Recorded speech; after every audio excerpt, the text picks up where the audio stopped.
సర్పంచ్ సాబ్ ఎవరు పుల్లయ్య చచ్చిపోయింది అయ్యా. అయ్యో చచ్చిపోయిందా వస్తున్నాను. ఈ జమ్మడిగాడు బయటనే ఉంటాడు. ఇప్పుడు ఎట్లా పోతుండ్రా? పోకపోతేనేమో నైజే పోతాంటుంది. ఏమంట ఏడికైతే ఆడికైతే పోపా. నమస్తే సర్పంచ్ సాబ్. అయ్యా দেখতেలేవుగా ఏందిరా బాయ్. ఇక రాయా ఒక ముచ్చటే పని నీకు. నేను సాగుతున్నా సులిగా పోయేస్తాగు. అమ్మ ఆడెక్కువనా నేను ఎక్కువ నీకు. అరే నువ్వు రండవారా వస్తావా? మరి నువ్వు ఏడాడు చికెట్ల చిత్త కొట్టి అన్ని చెప్పాలా? లంజ పడక కదరా వస్తున్నా. కూసో కూసో. ఏందిరా నీ బాధ? పుల్లయ్య వచ్చినట్టు నాకన్నా సావస్తలేదు. నా బాధలన్నా పోవయ్యా. హైరా హైరబ్బా అందుకోని దెంగబ్బా. నా పెద్ద కొడుకు రాజుగాడి ఇల్లు అని పేరు మీద రాయంటుండయ్యా. నీకు కన్ను కనిపిస్తాడు అసలు గుడ్డి లంచోడక. నా నడుపు కొడుకు మళ్ళీ ఇల్లు అమ్మి ఆ నప్పుడు కట్టుకుంటా అంటుండయ్యా. ఎవరమ్మా ఏడ్చుడు ఎవరు?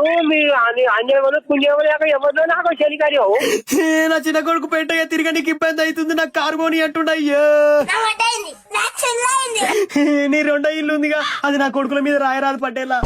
నా అతను రాసిస్తారా నీకు నీ కొడుకులకు లంచ కొడుకులారా?